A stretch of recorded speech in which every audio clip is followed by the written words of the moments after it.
वाले ही हम लोग हर हर सब महादेव बोलते हैं। जो जीवों के दुख विघ्न संकट सबको जो हरण करने वाले हैं, इसलिए भगवान का नाम है हर।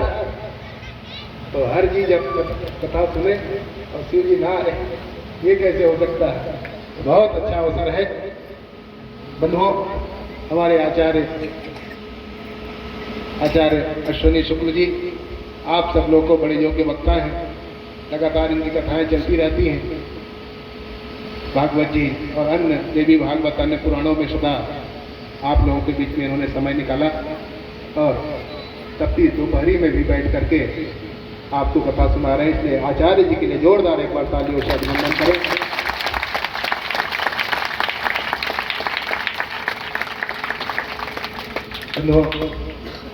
भगवान भूत भावन की कथा चल रही है। शिव पुराण। शिव का अर्थ होता है शिवम कल्याणम। शिव का अर्थ ही कल्याण होता है, और जिस कल्याण की कामना सबकी है, चींटी से लेकर के ब्रह्मा जी पर्यंत हर व्यक्ति चाहता है कि हमारा कल्याण हो जाए, और कल्याण के लिए ही सब लोग कर्म कर रहे हैं।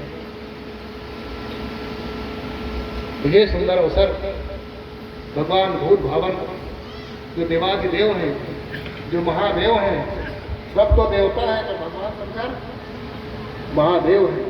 क्यों महादेव है? क्या कारण है भगवान शंकर महादेव है?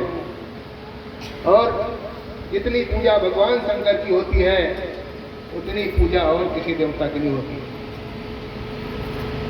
ऐसा कोई घर नहीं जिस घर में शिव जी की पूजा ना होती हो, पूरे देश में। और छत्तीसगढ़ का तो हमको लगता है ऐसा कोई सनातन धर्मियों का घर नहीं होगा जिसके घर के अंदर नहीं तो कम से कम तुलसी की चौरा में एक शिवलिंग जरूर बैठे हुए हैं और स्नान करते व्यक्ति जल चढ़ाता है। कोई घर नहीं है जिसके घर में शिव जी विराजित ना हो, जिसके घर में देवाधिदेव महादेव की पूजन ना होता हो, जिसके घर में एक लोटा जल न चढ़ाते हो, ऐसा कोई घर आपको सनातन धर्मियों का मिलेगा नहीं। हर घर में भगवान शंकर विराजित हैं। आप सब लोग रोज दर्शन करते हो, रोज पूजन करते हो, और नहीं तो एक लोटा जल और हर हर महादेव करके बम बम करके मुख बजा देते हो। और भगवान शंकर ऐसे भोले भाले देवता हैं, औढ़रनाथ है। आशुतोष तुम औढ़रदानी, ऐसे औढ़रदान हैं कि उतने मात्र से ही प्रसन्न हो जाते हैं। आपने जल चढ़ा दिया और जल चढ़ाने से भगवान शंकर प्रसन्न हो जाते हैं। बताओ कितने सरल सहज देवता है। आपके ऊपर कोई जल चढ़ा दे तो आप प्रसन्न हो गए। ठंडी का दिन हो, बड़ा ठंडी कड़ाके की पड़ती हो, और आपके ऊपर कोई जल चढ़ा दे तो आप नाराज हो जाओगे। और भगवान शंकर कहते हैं, बेटा और कुछ नहीं तो पत्रम पुष्पम फलम तोयम यो में भक्त्या प्रयच्छति। कम से कम तूने जल चढ़ाया है, और जल मात्र से ही भगवान शंकर प्रसन्न हो जाते हैं, क्योंकि भगवान जल से ही प्रसन्न होते हैं। सब देवता के अलग अलग स्वभाव है। भगवान विष्णु को पूजा बहुत पसंद है, भगवान सूर्य को अर्घ पसंद है, भगवती जगदम्बा को श्रृंगार पसंद है, भगवान गणेश जी को भोगराग पसंद है, और भगवान शंकर को केवल जल की धारा। अगर कोई जल की धारा ही अगर समर्पित कर देता है तो देवाधिदेव महादेव प्रकट हो जाते हैं और प्रसन्न होकर के आशीर्वाद देते हैं। जो मन की कामना है वो सारे मन की कामनाओं को भगवान शंकर पूरा कर देते हैं जल धारा मात्र से। और अगर कहीं आपने महादेव कह दिया, धोखे से आपके मुख से महादेव अगर निकल गया, तो जानते हो महादेव मात्र कहने का फल क्या है?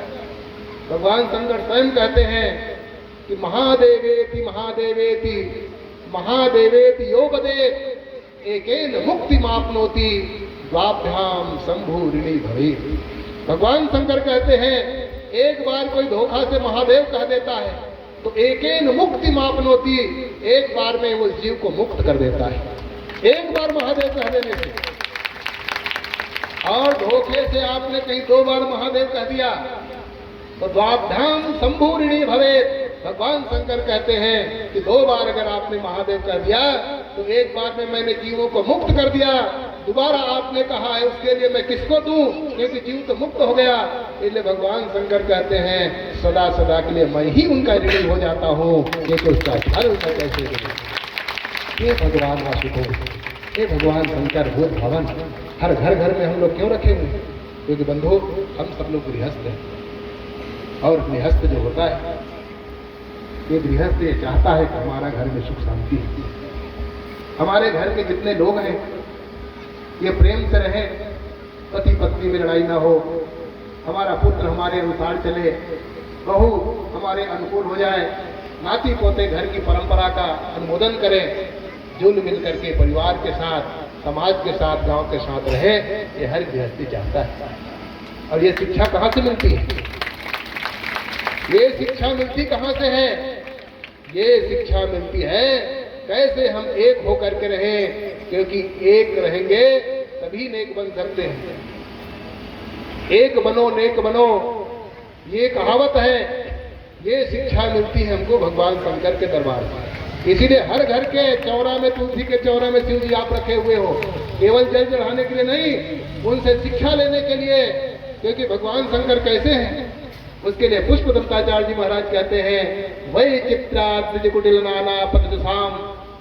भगवान कैसे हैं कि वही चित्रा, बड़े विचित्र हैं, रास्ते अलग अलग हैं, और अलग अलग रास्ते वालों को एक रास्ते में मिला देते हैं, अलग अलग स्वभाव वाले को एक स्वभाव वाले बना देते हैं, अलग अलग विचारधारा वालों को एक विचारधारा में ला देते हैं, अलग अलग घाट में पानी पीने वालों को एक घाट में पानी पिलाते हैं, अलग अलग खान पान वाले को एक चौकी में ला करके बिठा देते हैं। उसका नाम है भगवान शंकर, भगवान भोले बाबा। आप देखिए भगवान शंकर का स्वभाव क्या है? भगवान शंकर का स्वभाव है भिक्षाटन मांगना, रोज भिक्षा मांगना। आपने फोटो में देखा होगा ऐसे भिक्षा मांगते हुए, स्वयं भिक्षाटन मांगते हुए भगवान शंकर दिखाई देते हैं। और उनकी पत्नी जिनका नाम है पार्वती, वो अन्नपूर्णा है, रोज बांटती है। अन्नपूर्णे सदा पूर्णे शंकर प्राण वल्लभ, ज्ञान वैराग्य सिद्ध्यर्थम भिक्षान देहि पार्वती। जिनसे हम प्रार्थना करते हैं कि अन्न धन ज्ञान बुद्धि वैराग्य, मैया आप सब कुछ प्रदान करने वाली हो, क्योंकि वो प्रदान करने के कारण ही उसका नाम अन्नपूर्णा देवी पड़ा है, उसको अन्नपूर्णा के नाम से जानते हैं। भगवान शिव भिक्षा मांगते हुए दिखाई देते हैं, अन्नपूर्णा जी सदा बांटते हुए दिखाई देती हैं। दोनों का अलग अलग स्वभाव है। एक पुत्र है जिनका नाम है गणेश जी महाराज।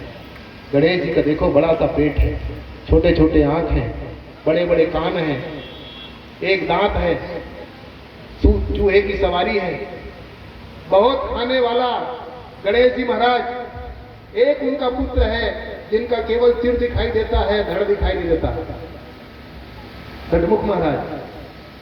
बहुत कम खाने वाले, उन्हीं के वाले अधिक खाने वाले, उन्हीं के यहाँ कम खाने वाले। स्वभाव दोनों का अलग अलग है। एक की सवारी है चूहा तो दूसरे की सवारी है मयूर। भगवान शंकर के गले में सर्पों की माला है, नागेंद्र हाराय त्रिलोचनाय भस्मांग रागाय महेश्वराय। उन्हीं के यहाँ सांप है, उन्हीं के यहाँ चूहा है, और उन्हीं के यहाँ मयूर है। और तीनों का स्वभाव क्या है? जब भी सांप चूहे को देखता है तो नहीं छोड़ता, आपने भी देखा होगा। और मयूर सांप को देखता है तो नहीं छोड़ता।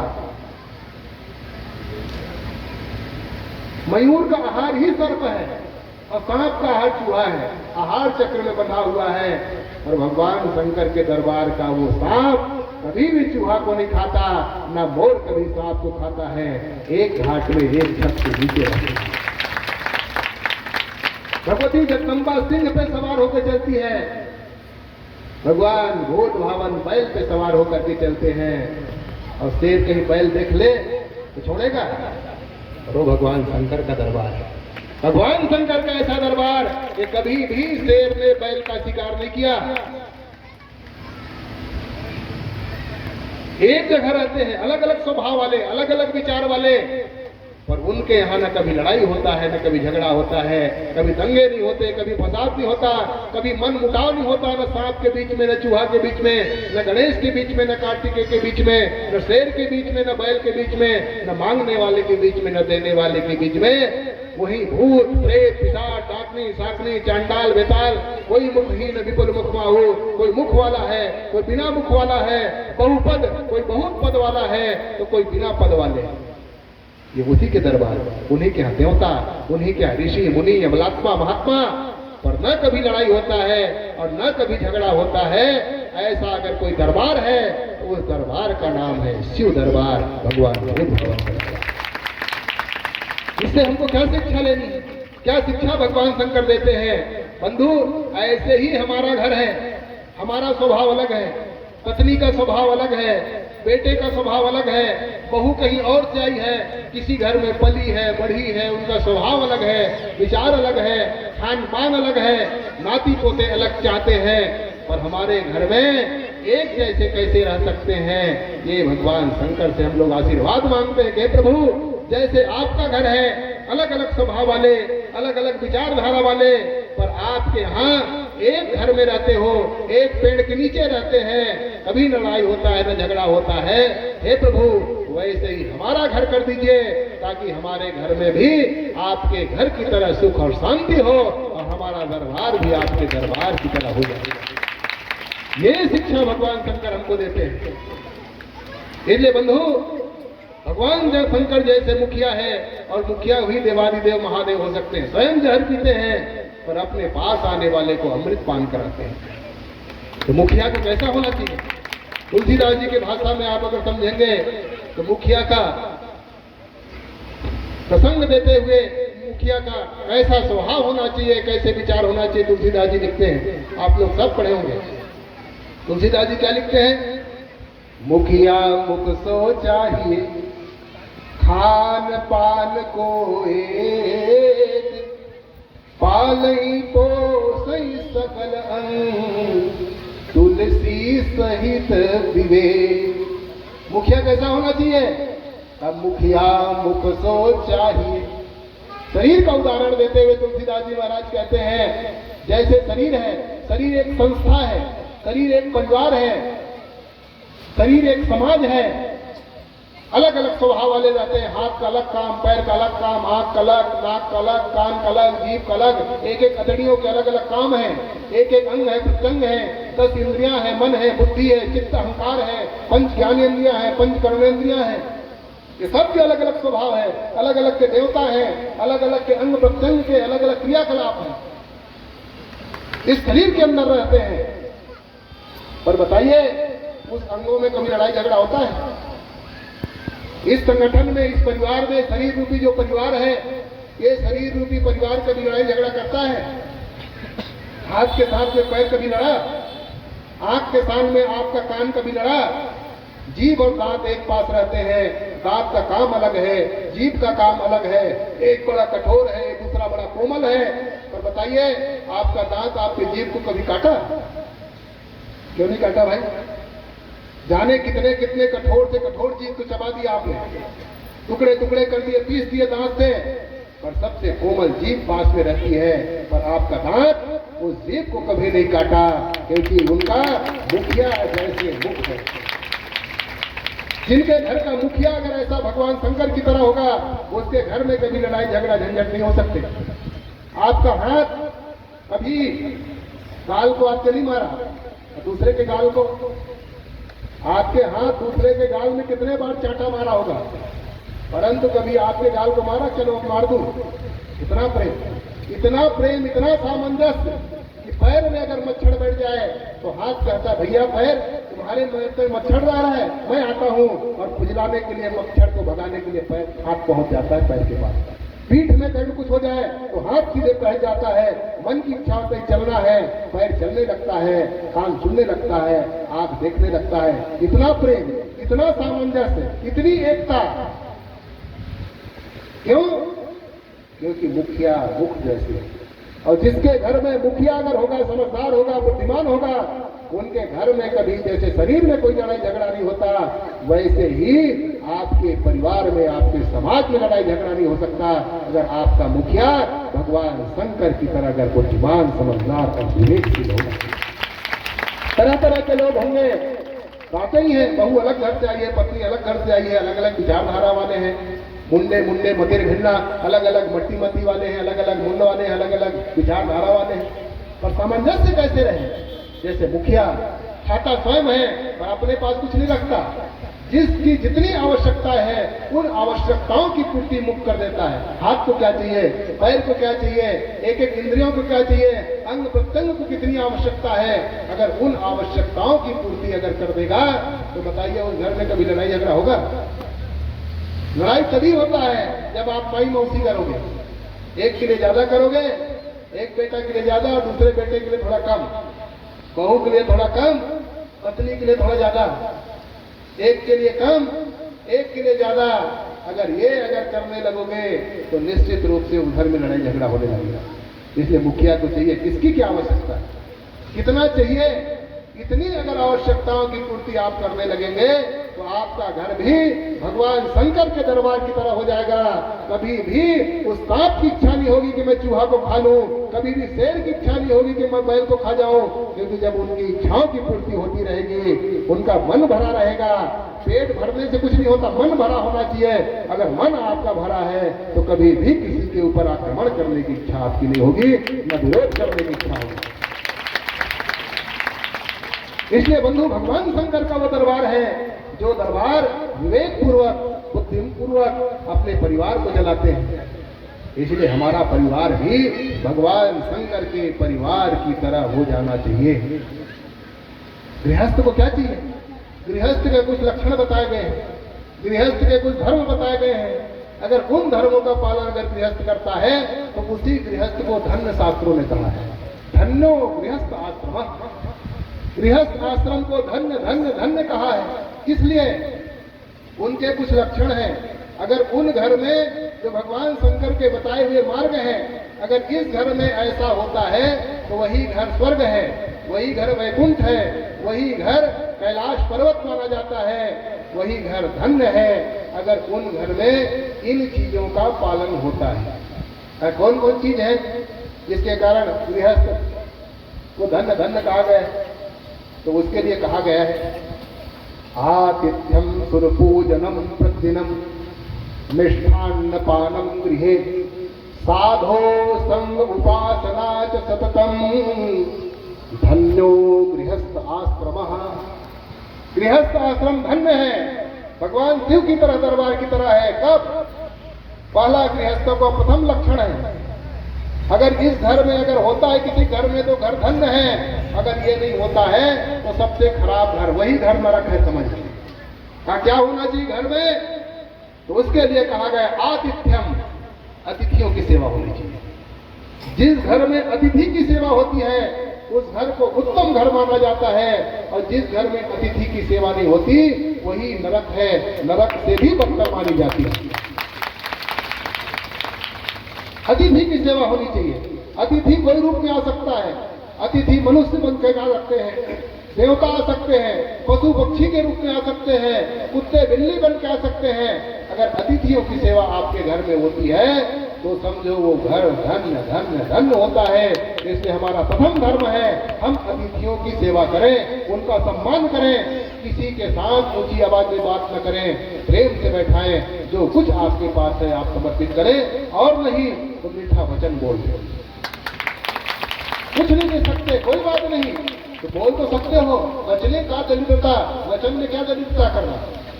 पहला लक्षण है अतिथि सेवा। दूसरा लक्षण है गृहस्थ की सुर पूजनम, प्रतिदिन देवता की पूजा होनी चाहिए। जिस घर में रोज देवता की पूजा होती है उसी घर को धन्य माना जाता है। तो किसके किसके घर में रोज देवता की पूजा होती है? हाथ उठाना तो हम समझ जाए। होती है प्रतिदिन। तो देवता मतलब केवल मूर्ति वाला देवता नहीं, केवल मंदिर में शिव जी वाला देवता नहीं।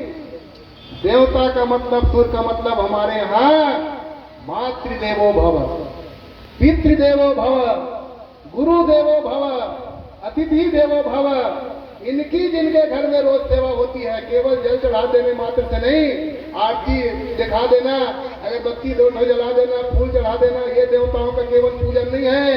असली पूजन है जिसके घर में माता पिता की सेवा होती है, जिसके घर में बड़े बूढ़े का सम्मान होता है। पूजन का तो सम्मान से है जिसके घर में बड़ी की सेवा होती है। अगर आपके घर में बड़े बूढ़ों की अगर सेवा हो रही है, आपके घर में माता पिता का अगर सम्मान हो रहा है, तभी देवता प्रसन्न होंगे। क्योंकि मातृदेवो भव, पितृदेवो भव, उसी को त्वमेव माता च पिता त्वमेव, माता रामो पिता रामचंद्र, स्वामी रामो मस्तका रामचंद्र, उस परमात्मा का असली नाम माता पिता है। अब वो कौन है जो सब रूप में दिखाई दे रहा है?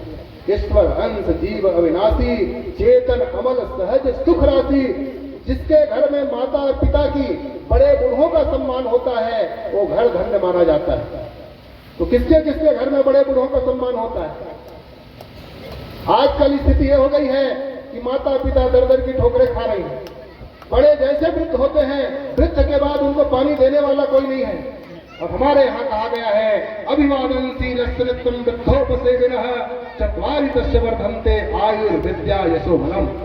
जिनके घर में बड़े बूढ़ों का सम्मान होता है, वो असली देवताओं की पूजन है। असली देवता हमारे माता पिता हैं। अगर आपने माता पिता का सम्मान कर लिया तो आपने कोई तीर्थ किया नहीं किया, गंगा में स्नान किया नहीं किया, किसी देवता का पूजन किया नहीं किया, कोई फर्क नहीं पड़ता है। अगर आपका माता पिता आपसे प्रसन्न हो गए तो सारे देवता आपसे प्रसन्न हो जाएंगे और सारे तीर्थों में स्नान करने का फल आपको घर बैठे मिल जाएगा। क्योंकि शास्त्रों में कहा गया है, सर्व तीर्थमयी माता सर्व देवमयी पिता। जितने संसार में 33 करोड़ देवता हैं वो पिताजी में निवास करते हैं, और संसार की जितनी तीर्थ है वो माता जी में निवास करती है। अगर अपने सत्कर्मों से, सेवा से अगर माता पिता को प्रसन्न कर लिया तो सारे देवताओं को आपने प्रसन्न कर लिया। अगर माँ प्रसन्न हो गई तो सारे तीर्थों में स्नान करने का फल आपको घर बैठे मिल जाएगा। इसलिए दूसरा, हर गृहस्थों का दूसरा लक्षण है, उनके घर में देवताओं की पूजन होना चाहिए। देवता का मतलब उनकी भी पूजन है, और उनका केवल पूजन नहीं। आज रोज शिव जी में जल चढ़ा रहे हो, रोज आरती कर रहे हो, भोग लगा रहे हो, और माता पिता दुखी है, तो भगवान कभी प्रसन्न नहीं हो सकते। इसलिए उनके घर की बड़े बूढ़े प्रसन्न होना चाहिए, उनका सत्कार होना चाहिए। वो आनंद में अगर रहेंगे तभी देवताओं का फल आपको मिलने वाला है, नहीं तो कुछ भी कर लो आपको कोई फल नहीं मिल सकता। देखिए दूसरा लक्षण गृहस्थों का। तीसरा लक्षण आतिथ्यम दुर्पूजनम प्रतिदिनम, और रोज करना एक दिन नहीं। हम लोग दूसरे ईसाई जैसे नहीं है, एक दिन मदर डे फादर डे मनाए। हमारे यहाँ प्रतिदिनम रोज होना चाहिए, एक दिन वाला काम हमारे यहाँ नहीं है। और तीसरा लक्षण है मिष्ठान्न पानम गृहे, रोज घर में मीठा बनना चाहिए। जिसके घर में रोज मीठा बनाया जाता है उसका घर धन्य माना जाता है, उनका घर स्वर्ग है, वही वैकुंठ है जिनके घर में रोज मीठा खाया जाता है। तो किसके किसके घर में रोज मीठा बनता है? हाँ तो बना, चाय तो बनता होगा,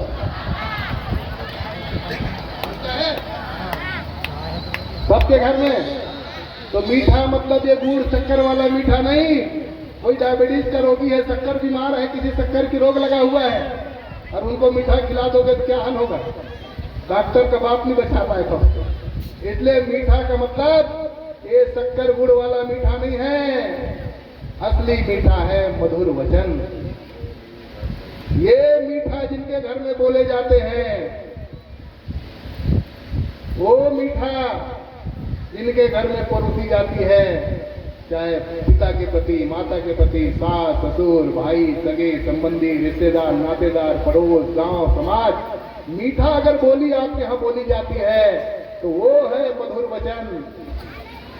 ये जो वशीकरण मंत्र है ना, लोग कहते हैं बस में कर लिया, तो बस में करने का आज तक ऐसे कोई मंत्र थोड़ी बना है। बस में जो कहते हैं ना लोग, बस में कर लिया, अगर ऐसा मंत्र होता तो हम सबको बस में कर लेते, कोई बच पाता, साधना कर लेते। तो वशीकरण मंत्र क्या है? तुलसीदास जी कहते हैं, आपने सुना होगा, वशीकरण यह मंत्र है, सजदे वचन कठोर, तुलसीदास जी कहते हैं क्या? मधुर वचन। ये मधुर वचन ही वशीकरण मंत्र है। तुलसी मीठे वचन ते सुख उपजत चहुं ओर, और वशीकरण यह मंत्र है, तज दे वचन कठोर। ये वशीकरण मंत्र क्या है? यही है मधुर वचन। इसमें सारे जंतु अपने वश में हो जाते हैं, केवल मनुष्य नहीं, देवता भी वश में आ जाते हैं, बड़े बड़े पशु पक्षी भी वश में आ जाते हैं।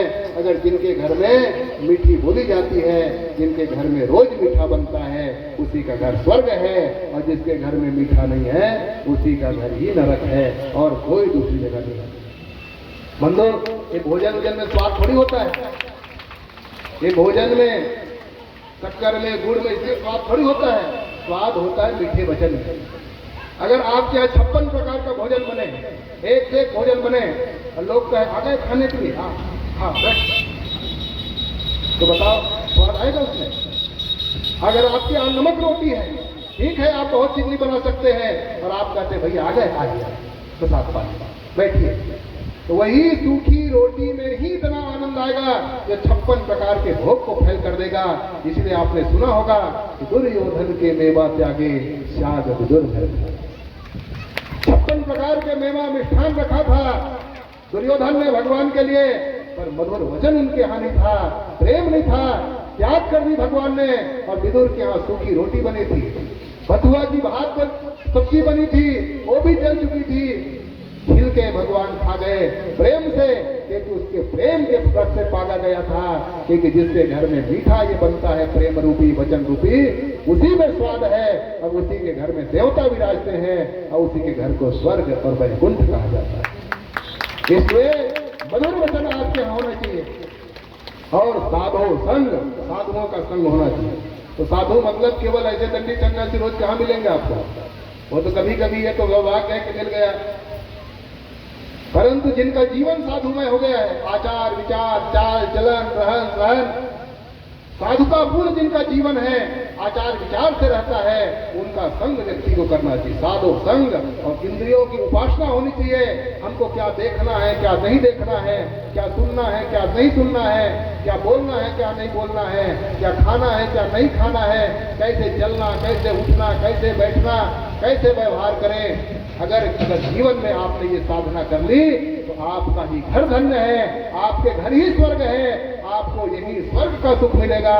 और कहीं स्वर्ग हो कि ना हो, पर आप अपने घर को स्वर्ग बना सकते हो अगर ये व्यवहार आपके जीवन में उतर जाए।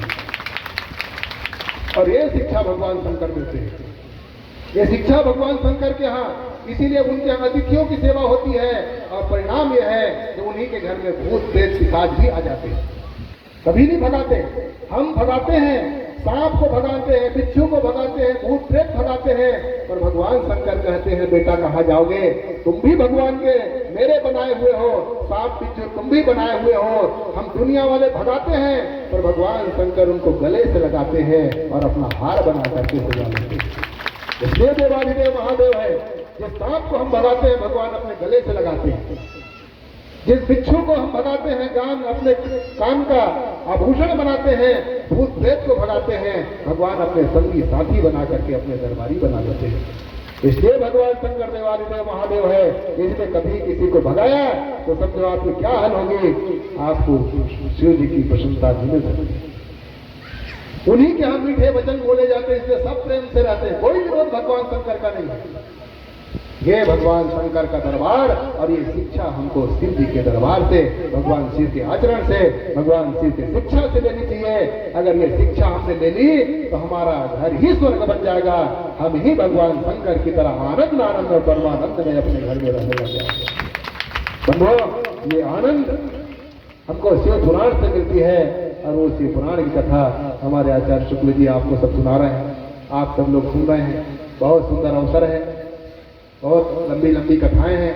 बंधुओं, समय भी हो रहा है, हमने तो कहा था थोड़ी देर के लिए आते हैं, क्योंकि एक तो निकलना बहुत मुश्किल, निकल जाए तो फिर पहुंचना बहुत मुश्किल, बीच में कई कार्यक्रम बने रहते हैं, कई कार्यक्रम प्रवचन करते करते आए और कई करते करते जाना पड़ेगा।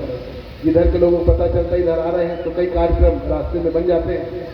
तो बंधुओं, यही बात कहते हुए कि आप शिव जी के इन चरित्रों का, आदर्शों का आप पालन करें, उन हिसाब से आप चलें जो शिव जी चलते हैं और विरोधियों को भी अपना बना लेते हैं। ये शिक्षा शिव जी के दरबार से हमको लेनी चाहिए। और जहाँ से हम आ रहे हैं, जहाँ इस समय रहते हैं, वहाँ एक विश्व का ऐतिहासिक मंदिर बन रहा है। आप सब लोगों ने सुना होगा और नहीं सोशल मीडिया के माध्यम से, टीवियों के माध्यम से या किसी के आचार्य जी ने आपको बताया होगा। एक ऐसा अद्भुत मंदिर बन रहा है जो छत्तीसगढ़ का गौरव है। केवल सौलहा बेमेतरा या छत्तीसगढ़ का नहीं, विश्व का इतिहास का ये पहला अवसर है जब 1.25 लाख शिवलिंग एक साथ एक मंदिर से विराजित। सतयुग, त्रेता, द्वापर और कलयुग के भी इतने 1000 साल बीत गए हैं, पर आज तक के 1.25 लाख देवता एक साथ एक मंदिर पे एक छत के नीचे कभी नहीं विराजित। कोई भी देवता। पार्थिव पूजन तो करोड़ों की संख्या में होते हैं, पर पार्थिव का नियम है, पार्थिव पूजन का एक नियम है कि स्वयं बनाने वाला वही बनाता है, पूजन करता है और पूजन करके विसर्जित कर देता है। इसलिए कलयुग में पार्थिव पूजन की बड़ी महत्ता है, क्योंकि वो स्वयं बना करके पूजन करता है, दूसरा उसको नहीं कर पाता। पर विसर्जित काम तक के कर दिए जाते हैं। पर स्थापित रूप से ये पहला अवसर होगा जब 1.25 लाख शिवलिंग एक मंदिर के नीचे, एक छत के नीचे विराजेंगे। एक बार आपने प्रणाम कर दिया तो 1.25 लाख बार प्रणाम हो जाएगा, एक बार परिक्रमा कर दी तो 1.25 लाख बार परिक्रमा हो जाएगा। ऐसा अद्भुत अवसर बंधुओं, ये कहा गया है, घर में पूजन करोगे तो 1 गुना फल होता है, गृह से 1 गुना प्रोक्ता है। घर में 1 गुना, गोष्ठे 10 गुणम, गोष्ठ में 10 गुना, किसी पर्वत के ऊपर पर या जंगल में, अरण्य में अगर करोगे तो 100 गुना, किसी पवित्र नदी के किनारे 1000 गुना, किसी पवित्र तीर्थ में 10,000 गुना और पावन मंदिरों में 1 लाख गुना। अगर शिव के सन्निधि में कोई पूजन पाठ जब कर लेता है तो अनंतम शिव सन्निधौ, अनंत गुना फल की प्राप्ति होती है जब शिव के सन्निधि में कोई करता है। एक शिव की महत्ता है। एक शिवलिंग के सानिध्य में अगर कोई आपने पूजन पाठ जब कर लिया तो अनंत गुना फल की प्राप्ति होती है। और जहाँ 1.25 लाख शिवलिंग एक साथ स्थापित है, एक बार भी आपने झुक करके प्रणाम कर दिया, एक बार आपने हर हर महादेव कर दिया, एक लोटा भी जल आपने चढ़ा दिया, तो जहाँ 1.25 लाख देवता एक साथ विराजित है, आप सोचो कितने पुण्य की प्राप्ति हो जाएगी। ऐसा अद्भुत मंदिर बन रहा है। शिव पुराण में आता है जो शिवलिंग की स्थापना करते हैं उनको साक्षात शिव स्वरूप हो जाता है, शिव साहित्य की प्राप्ति होती है। तो 1.25 लाख शिवलिंग वहां स्थापित हो रहे हैं। 5 एकड़ भूमि में 108 फीट ऊंचा मंदिर और पवित्र शिवगंगा नदी का किनारा है। शिवनाथ नदी अथाह जलराशि, अगाध जलराशि के किनारे बना हुआ वो अद्भुत मंदिर का निर्माण हो रहा है। और इस बार की महाशिवरात्रि में 1.25 लाख शिवलिंग की स्थापना होना है, जिसमें कई हजार लोग जुड़ चुके हैं। उनमें विशेषता यह है कि एक एक व्यक्ति के द्वारा एक एक शिवलिंग की स्थापना कराई जा रही है। एक व्यक्ति एक शिवलिंग अपने अपने नाम से एक एक शिवलिंग की स्थापना करनी है। वहां ऐसे मंदिर बना पाना संभव नहीं। मंदिर बन जाए तो पूजन पाठ नहीं करा पाते हैं। मंदिर बनाना बहुत बड़ी बात नहीं है, आजीवन पूजन पाठ होना चाहिए मंदिर का, योग्य पुजारी से, तब उसका फल मिलता है। अगर मंदिर बना करके आपने छोड़ दी तो और दोष लगेगा। इसलिए रोज पूजन पाठ उनकी होनी चाहिए। तो हम मंदिर बना भी लें तो पूजन पाठ की बड़ी समस्या। इसलिए जगत गुरु शंकराचार्य भगवान जो धर्म के सबसे बड़े आचार्य होते हैं उसको शंकराचार्य कहा जाता है। उससे बड़ा न देश का कोई राष्ट्रपति न विश्व में कोई होता है। अगर सबसे बड़ा कोई माना जाता है तो उसको शंकराचार्य कहे जाते हैं। राष्ट्रपति भी आता है तो नीचे चरणों में बैठते हैं। वो जगत गुरु शंकराचार्य भगवान के द्वारा वो 1.25 लाख शिवलिंग की स्थापना हो रही है। बंधुओं, एक ऐसा अद्भुत मंदिर का निर्माण हो रहा है जिसमें केवल 5100 रुपए देकर के आप अपने नाम से एक शिवलिंग की स्थापना कर सकते हैं।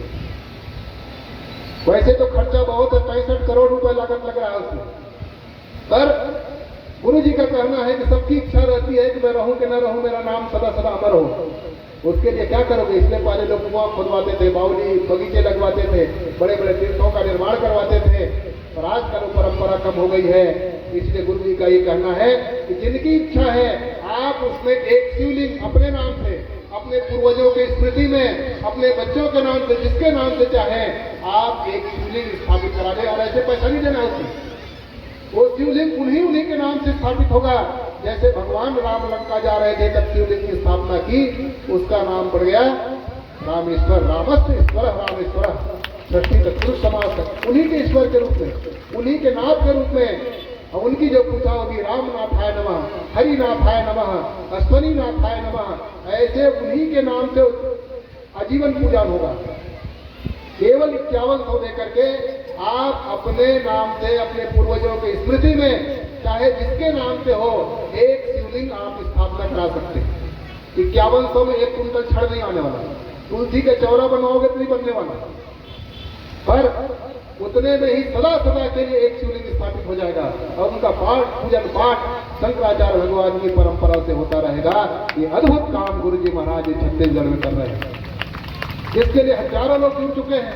अब तो शादी ब्याह में गिफ्ट क्या दें तो शिवलिंग स्थापित करा रहे हैं। बच्चे को क्या गिफ्ट दें तो शिवलिंग स्थापित करा रहे हैं, ताकि दूसरे चीज देंगे और टूट फूट जाएगा। शिवलिंग स्थापित करेंगे, उनका पूजन होता रहेगा और आशीर्वाद उसको सदा सदा मिलता रहेगा। ये अद्भुत काम, इसी से थोड़ी देर, बहुत दूर नहीं है, यहाँ से 1-1.5 घंटे का रास्ता है, बहुत ज्यादा दूर नहीं है। बेमेतरा से लगा हुआ 15 किलोमीटर में शिवगंगा नदी के किनारे, शिवनाथ के किनारे सपाट तक्षेश्वर धाम नाम से वो निर्माण हो रहा है। अभी आप लोग संस्कार में चैनल में अगर देखे होंगे कोई तो जरूर देखे भी होंगे, उनकी पत्रिकाएं आप तक के पहुंच गई है। तो आप लोग सोच करके, समझ करके, विचार करके, अभी 5100 की राशि बहुत बड़ी राशि भी नहीं है, 2 कुंटल धान भी लगने वाला। मातारी बंधन चल रहा है, उसमें भी आप थोड़ा थोड़ा इकट्ठा करके दे सकते हो, सबके पास पैसा है। 5100 की राशि कोई बड़ी राशि नहीं है बंधु। ये सुंदर अवसर आप चाहें तो ये आप लाभ लेकर के सदा सदा के लिए उसमें एक शिवलिंग के लिए भागी बन सकते हैं। उनके लिए ऑनलाइन जमा हो रहा है, स्वामी श्री न्यास में ऑनलाइन जमा करके रसीद वहीं से प्राप्त कर सकते हैं। आप वहां आकर के जमा कर सकते हैं। यहाँ आचार्य जी भी हैं, उनके पास आप ला करके रसीद जमा कर सकते हैं। या बहुत दूर नहीं है, आप लोग आइए, आप सबका स्वागत है। ये सुंदर अवसर है, ये अवसर किसी के हाथ से न जाए, नहीं तो बाद में पछताना पड़ेगा। हम देश दुनिया जाते हैं, देश दुनिया वाले अभी यहाँ दर्शन करने के लिए आएंगे। जो भगवान राम जी का नदिहाल कौशल्या महारानी की जो कौशल भूमि है, उसी में विश्व का ऐतिहासिक मंदिर, जहाँ 1.25 लाख शिवलिंग, जो कौशल्या महारानी ने जिनकी पूजा की शिव जी की, उसी शिव जी की आराधना से भगवान राम प्रकट हुए, जिनकी कल्पना राम राज्य की आज तक के हम लोग कर रहे हैं, वो शिव जी के आशीर्वाद से हुआ था। और वही शिव जी का ये दिव्य और अद्भुत मंदिर बन रहा है, जिसमें हम चाहें तो एक शिवलिंग के लिए हम लोग जुड़ सकते हैं। इस अवसर का लाभ जरूर हम स्वयं जुड़े, अपनों को जोड़े और जोड़ करके एक सहभागी उनके बने। बस इन्हीं संदेश को देते हुए आप सभी लोग हमारे आचार्य जी के पास अभी कई दिन की कथा है, उसमें आप नाम लिखवा सकते हैं, वहाँ आकर के जुड़ सकते हैं। बहुत सुंदर अवसर है, उस अवसर का लाभ लगे। बस इन्हीं शब्दों के साथ वाणी को यहीं पे विश्राम। आप सब कुछ धारा झाड़ने होता है, वहाँ के लिए श्रद्धा आप लोग आइए, अपना स्थान है, बहुत सुंदर दिव्य स्थान है, पूरे घाट वहाँ बन चुके हैं। आप बस इन्हीं शब्दों के साथ सर्वे भवन्तु सुखिनः, सर्वे सन्तु निरामयाः, सर्वे भद्राणि पश्यन्तु मा कश्चित् दुर्भाग् भवेत्। इन्हीं शुभकामनाओं के साथ वाणी को विश्राम। नमः पार्वती पतये, हर हर महादेव। ठीक है जी, अब यहीं से हम लोग चलते हैं। देखो आप बैठे रहने में 1 घंटा बीत गया, लगभग 1 घंटा हो गया बोलते हमको नहीं, इसलिए अभी तो आरती और कथा आपकी बाकी है।